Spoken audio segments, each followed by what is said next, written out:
Spoilers ahead for My Hero Academia, episode 18. This is the conclusion to Jeremy's favorite game, the cavalry battle. Oh, it's so useful for heroes to be So able lame. to form up like Voltron and fight over Velcro Claw. Voltron. If they had like some sort of Voltron scenario, it would have been great. But I'm in. I'm in for that. Dibs on being the arm. Yeah. Everyone's after Deku's headband, and like we mentioned before, Deku's team stays on the defensive because, like Jeremy pointed out, Deku wants to have the top score, not just move on to the next round. Yeah, but he doesn't want it so bad. He's going to engage in a 8 versus 1 fight of Horsey. Yeah, like if I would, because as the arc is going, we know he's gonna have like one of these every year. So I'm looking forward to like seeing the next version of this. right. Because like he's been getting better at his power, which is probably like the most interesting part of the story. Which that's pretty common, but it's pretty unusual for like someone to just break themselves with their superpower. Yeah, He's probably the least like Mary Jane Sonin character. Sure. Character. I don't know how to pronounce that. Shonen. Shonen, yes. Yeah, Probably the least Mary Jane Shonen character of a series that's this popular. right. But like the whole running away thing is like a really logical response. If he had his all might power just gunning though, he'd just like smash everyone down and in the you think it'd be weird if like next year they had the same game, but at the end like he just has all the headbands. Yeah, Everyone's laying on the ground broken. And he's just got like all the headbands. Good fight, guys. Yep. It's just him zipping through, stealing it all. Yeah. Oh man. Yeah, so we do get an explanation of Tokoyami's powers, how the Dark Shadow works, because he does mention that Electric Boy, when he does a discharge onto Tokoyama's Dark Shadow, it nearly obliterates it because of the light, not necessarily the strength of the blast. yeah, so because lightning is pretty bright. yeah. And apparently, if it was just a little bit brighter, he would have been out of commission. So, in darkness, Let me ask you a question. Shadow. Have you ever like shocked your hand on a doorknob so bright that it like made a spark? Yeah, I had it happen once when in a dark like room with and static, the entire room blinked blue. really? Yeah. Awesome. So I totally believe the light thing because it's an intense light if you have like the light if you have it like in a dark place like a demon. Of course. And so in darkness, Dark Shadow is a lot stronger, but he's harder to control. And in the light, he's much weaker and timid. And at one point, they show him, after he gets shocked by the lightning, he's like, I don't think fighting's the right answer. It's like, wait, you're supposed to be this can't big we all be friends? dragon demon, yeah. Tokoyami versus the bear from New Mutants. There we go. I'm in.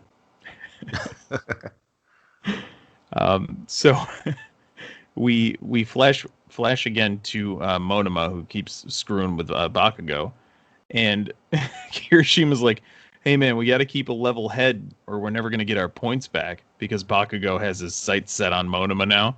He's like, "I've never been calmer." I got a chuckle out of that. Bakugo's doing work in this episode. He's like, all right, elbow guy, raccoon eyes. Let's go. He's like shouting stuff out to him because the only thing on his mind at this point, he's forgotten about Deku, is to get revenge on Monoma. So I'm into this. Let me see. All time stamp here. I only have a couple more notes. This was really mostly an action-oriented for me. Yeah. I mean, Lita comes out of nowhere with his, like, instant transmission bolt of speed. Mm-hmm. And Todoroki apparently has the hands to grab the headband during that. Yep. And, he snatches... so he does, like, a recipro burst that burns out his engines after he uses it. Yeah. And Todoroki's able to snatch Deku's 10 million uh, little headband thing. They end up getting one back, but Todoroki does a good job of switching the order of the highest versus the lowest. So they Yeah. end up getting like a 10-point headband. Okay, I didn't understand that at all because, okay, hear me out. Yeah. So when they look back at the end of the charge, Todoroki has it in his hand, like above his head. So that's got to be the 10 million one. Right. And then they're looking at them the whole time. When does he switch them? I don't know. Remember how quick his hands are because he's able to grab it during the reciprocal burst. So Yeah, and also, why did Deku only grab one? I don't know. That's the question right there. Because if he just What he grabbed should a have handful, done, he has them all. he should have grabbed that icy hot guy by the throat, Yeah. thrown him on the ground, and while he was falling, grab all the headbands. Yeah. Yeah, but Deku only wanted to grab the one so his buddy could be in second place. Okay, no, I changed that. You're not allowed to intentionally knock someone down. Oh, that's right. You are allowed to hit them with explosives because I don't know the entire show is simping for Bakugo. Yeah, Fucking that's asshole. true. Like he's allowed to like hit people with explosives, but that's not against Yep. the rules, even though it's definitely against the rules. Yeah, but I'm not sure why he only got one. I didn't see like how he had time to switch the headbands. Like if he had I don't know. I don't know how they would have done that otherwise to have him win the thing. But he's like, I've got to grab. But he's like, because Deku says, oh, I've got to. Because he's like, I only. Because he says he has to guess because he flipped them around. Mm-hmm.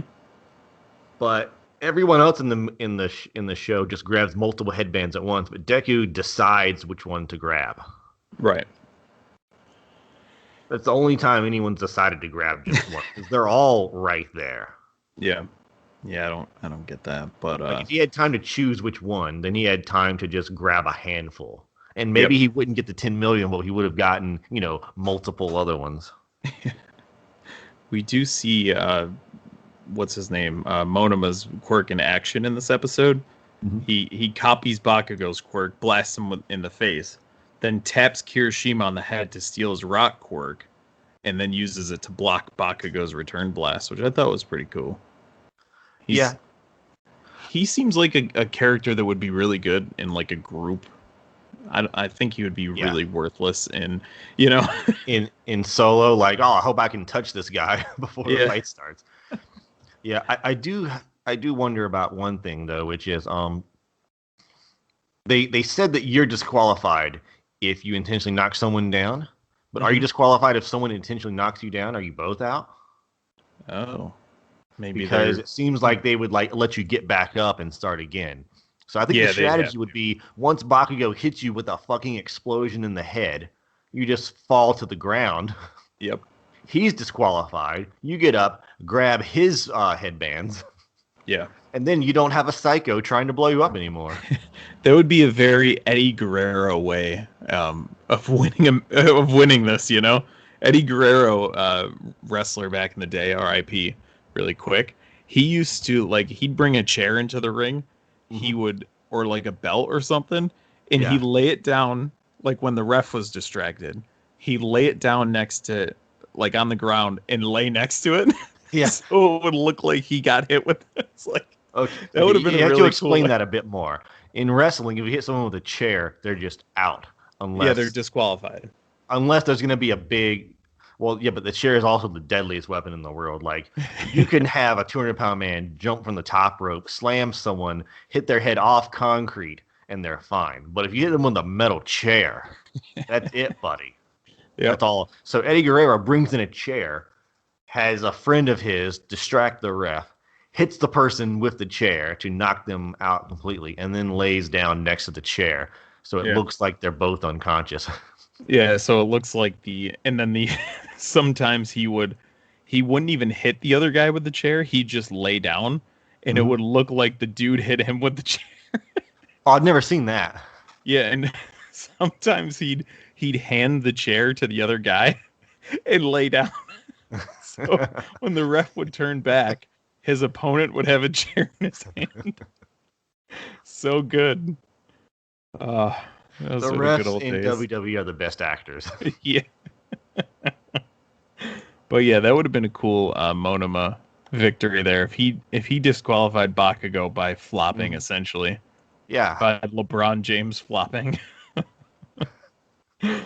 And then so we wrap this one up with they have the 10-point headband, but apparently Dark Shadow, while all the chaos was going on, was able to steal one. So Team Deku moves on along with Todoroki, who came in first, and Bakugo was second, I believe. You know, I kind of hate myself for not wondering what the Shadow was doing during all this time. I didn't even think about the fact that the Dark Shadow should have been trying to grab the bands the whole time. Yep, I just was like, oh, floating of around. course. He's got unlimited range with it. Ends with the startup for the next round, which is going to be the first fight is Deku versus the purple-haired guy who confronted them in the hallway. That's cool. Shinzo. Yeah, because it ends with the tail guy telling Deku not to talk to him. Yes. And Deku's like, I'm going to talk to him.